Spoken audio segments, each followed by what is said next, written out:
Hello साथीहो, यो तपाईँ हाम्रो अति प्रिय युट्युब च्यानल ज्ञान स्क्रिनमा म तपाईहरुकै डियरेस्ट नरेश कुमार राई यहाँलाई हार्दिक स्वागत तथा अभिवादन टक्राउँदछु। र आज भने हामी नेपाली व्याकरणबाट सन्धि प्रकरण सिक्नेछौं। लौ त साथीहरु आउनु सुरु गरौं। सन्धि प्रकरण। सन्धि विषय संस्कृत व्याकरण हो, तर सन्धिका नियम अनुसार मिलेर बनेका अनेक संस्कृत शब्दहरू नेपाली भाषामा प्रयोग भएका छन् औ साधारणतः ती शब्दहरू नेपाली भाषाका शब्द हुन् भन्ने चलन पनि भइसकेको छ। यसकारण सन्धि भएर नेपाली भाषामा आएका त्यस्ता संस्कृत शब्दहरूको सन्धि ज्ञान हुनु आवश्यक छ। दुई वर्ण अथवा अक्षर मिल्दा जुन विकार हुन्छ त्यस्तालाई सन्धि भनिन्छन्। दुई वर्ण अथवा अक्षर मिल्दा जुन विकार हुन्छ त्यसलाई सन्धि भनिन्छन्। सन्धि तीन प्रकारका छन्। एक स्वर सन्धि, दुई व्यञ्जन सन्धि, तीन विसर्ग सन्धि। अब हामी सर्वप्रथम स्वर सन्धि सिक्नेछौं। स्वर वर्णसित स्वर वर्ण नै मिलेर बनेको सन्धिलाई स्वर सन्धि भनिन्छन्। स्वर सन्धिका 5 भेद छन्। 1 दीर्घ सन्धि, 2 गुण सन्धि, 3 वृद्धि सन्धि, 4 यौन सन्धि, 5 आयदी सन्धि। 1 दीर्घ सन्धि। हर्ष वा दीर्घ स्वर वर्ण अ, आ, इ, उ, देखि यिनै स्वर वर्ण अगाडि भए दीर्घ हुन्छ। जस्तै अ जोक अ जोक आ जोक आ जोक आ बराबर आ। परम जोक अर्थ बराबर परामर्थ। पुस्तक जोक आलय बराबर पुस्तकालय। विधा जोक अर्थी बराबर विद्यार्थी। विधा जोक आलय विद्यालय। अब ई को ई जोक ई जोक ई जोक ई जोक ई बराबर ई। कवि जोक इन्द्र बराबर कविन्द्र। गिरी जोक ईश बराबर गिरीश। मही जोक इन्द्र बराबर महेन्द्र। पृथ्वी जोक ईश्वर बराबर पृथ्वीश्वर। अब उ जोक उ जोक उ जोक उ जोक उ बराबर उ। भानु जोक उदय बराबर भानुदय। लघु जोक उर्मी बराबर लघुर्मी। वधु जोक उत्सव बराबर वधुत्सव।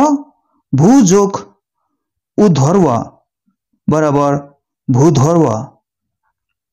यो त थियो दीर्घ सन्धि। हर्ष वा दीर्घ स्वर वर्ण अ, आ, इ, उ देखि यिनै स्वर वर्ण अगाडि भए दीर्घ सन्धि हुन्छ। अब जाउँ 2 गुण सन्धितिर। अ, आ का पछाडि इ, उ, रि आएमा गुण हुन्छ। जस्तै a joke e,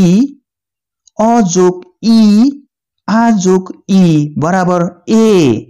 Dev joke Indra बराबर देवेन्द्र। दिन जोक ईश्वर बराबर दिनेश।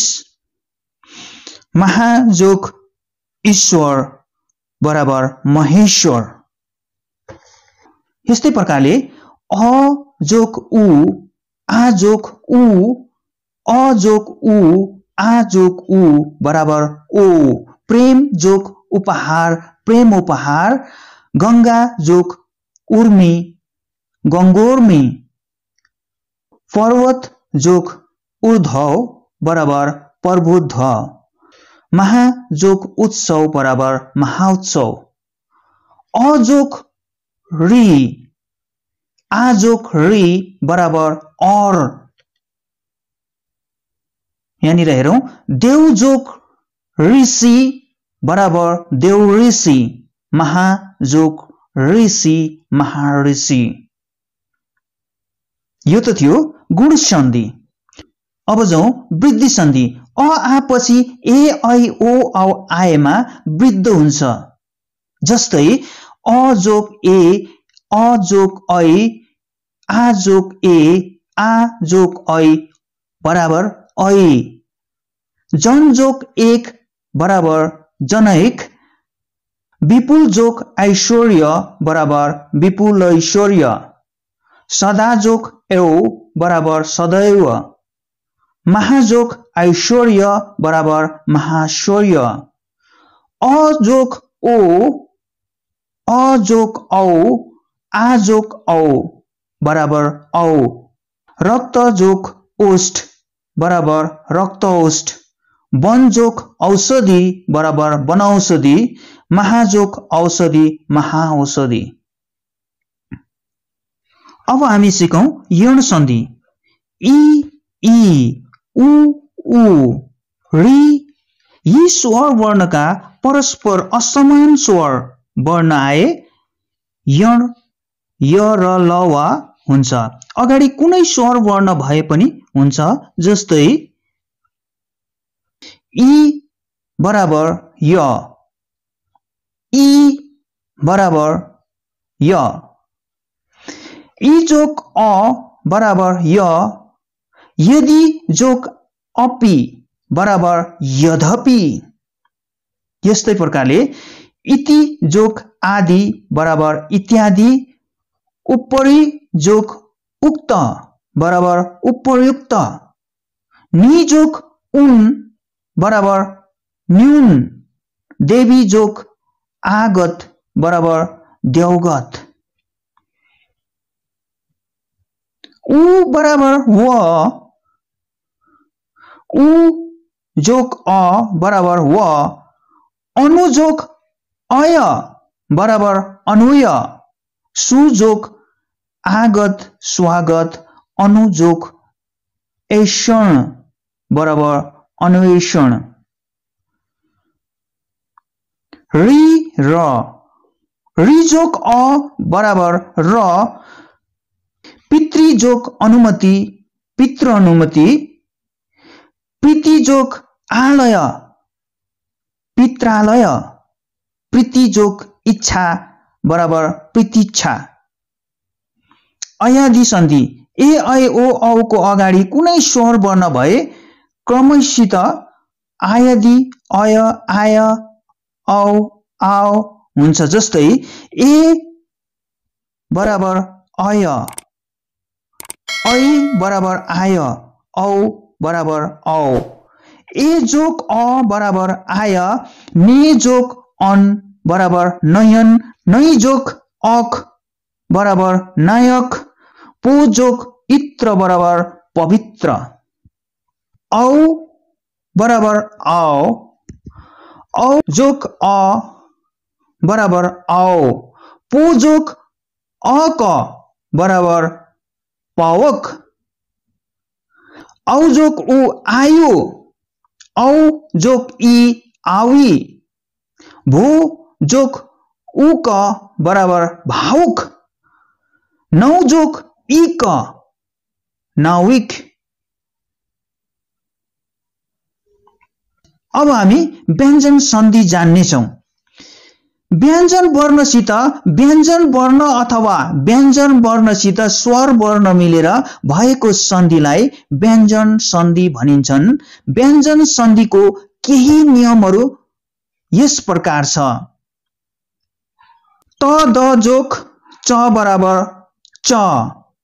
त द जोक छ इच्छ। यस्तै प्रकारले यहाँनिर हेर्दै जानु होला। त द जोक ज बराबर जज।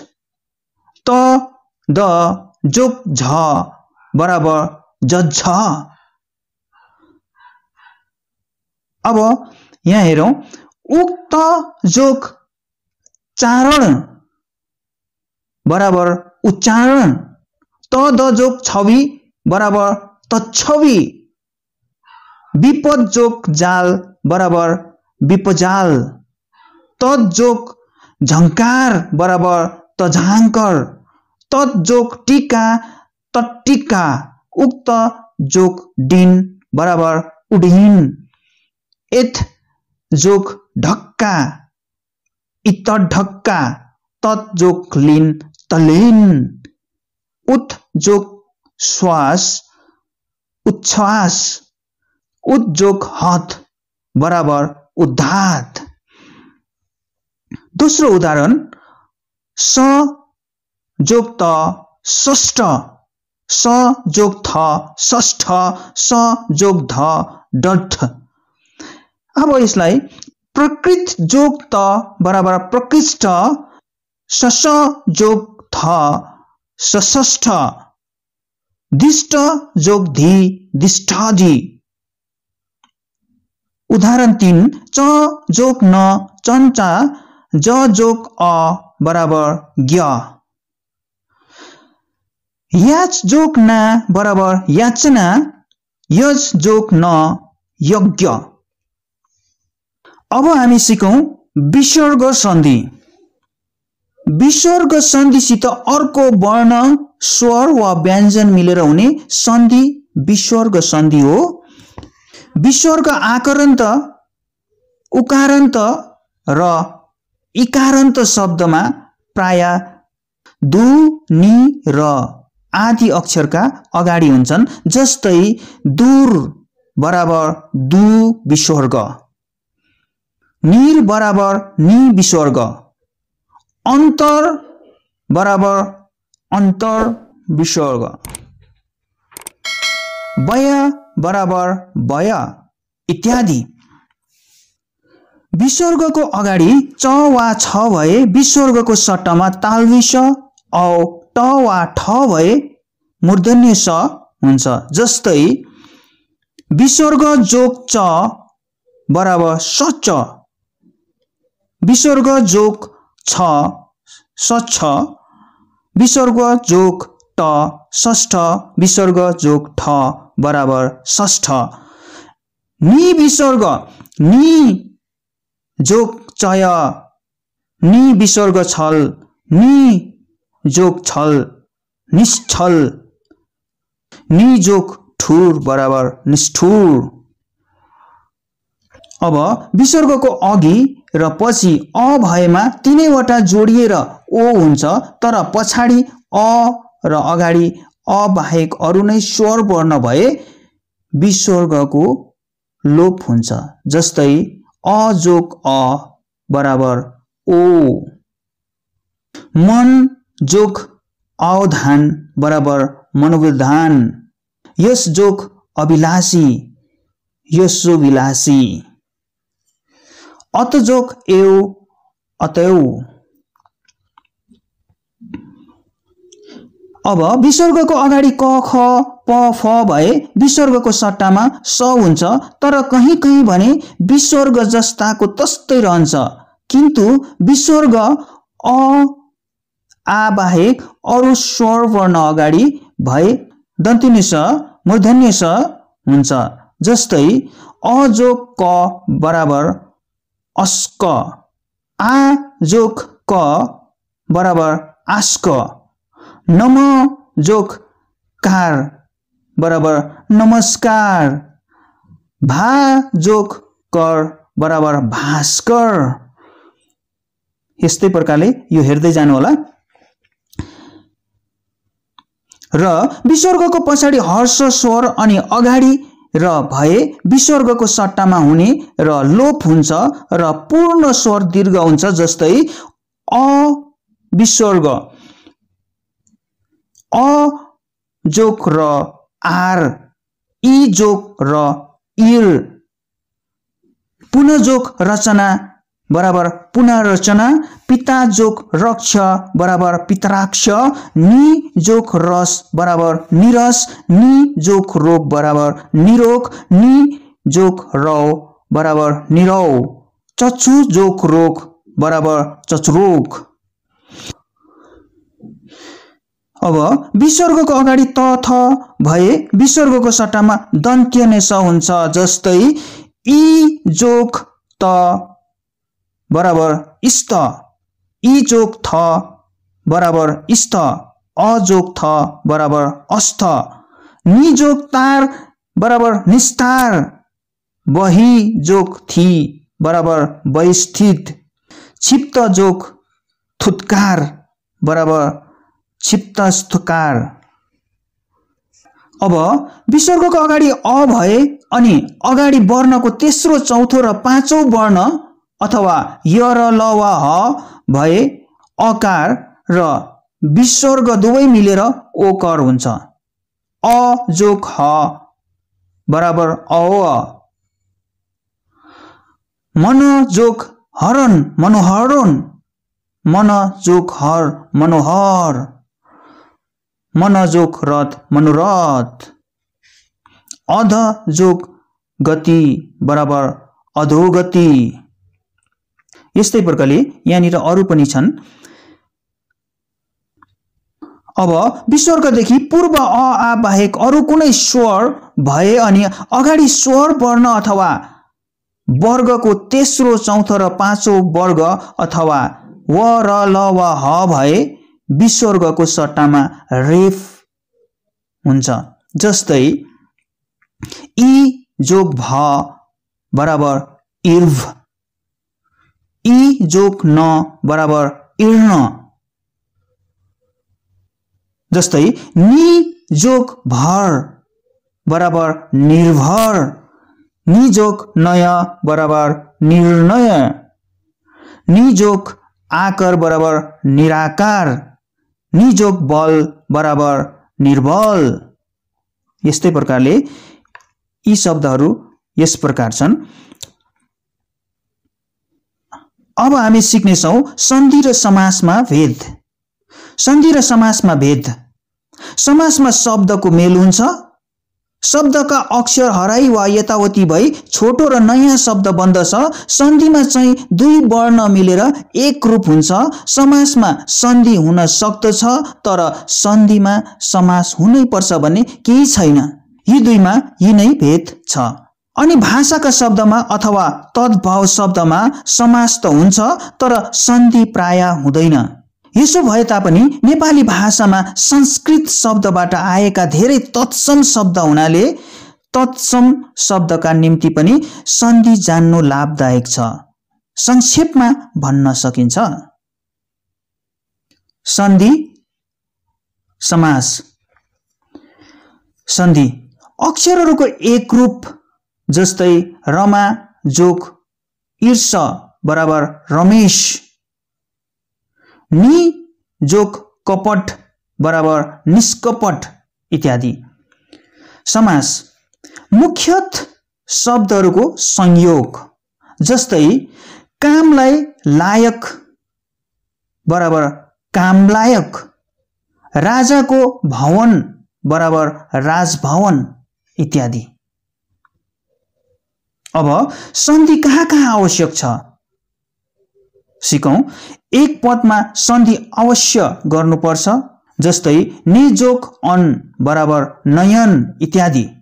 दुई, धातु र उपसर्गको बीचमा सन्धि अवश्य गर्नुपर्छ, जस्तै संस्कृत संस्कृत, प्र जोक उवाज बराबर प्रवाज।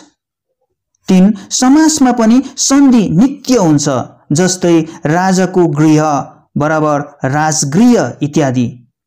चार, तर वाक्यमा सन्धि इच्छा अनुसार हुन्छ, जस्तै दधि जोक आनय दधान्य वा दधि आन्य। प्रिय साथीहरू, आज हामीले सन्धि प्रकरणमा स्वर सन्धि, व्यञ्जन सन्धि, विसर्ग सन्धि र हामीले सन्धि र समासमा भेदहरू सिक्यौं। र तपाईहरुमा उठेको प्रतिक्रिया आफ्नो कमेन्ट्स बक्समा मलाई लेखेर पठाउनु होला। म त्यसको प्रतिउत्तर दिने कोसिस गर्ने नै छु। अनि यदि तपाई यस च्यानलमा नयाँ हुनुहुन्छ भने सब्स्क्राइब गर्नुहोस् अनि छेउैमा रहेको बेल आइकनलाई पनि दबाउन भुल्नु भएन भने यस्तै किसिमको फरक भिडियो तपाईहरुले सहजै पाउन सक्नुहुनेछ। हवस् त साथीहरु, आजलाई भने यति नै। फेरि पनि अर्को भिडियोमा हामी पुनः भेट हुने नै छौं। तबसम्मको लागि बिदा दिनुहोस्। नमस्ते।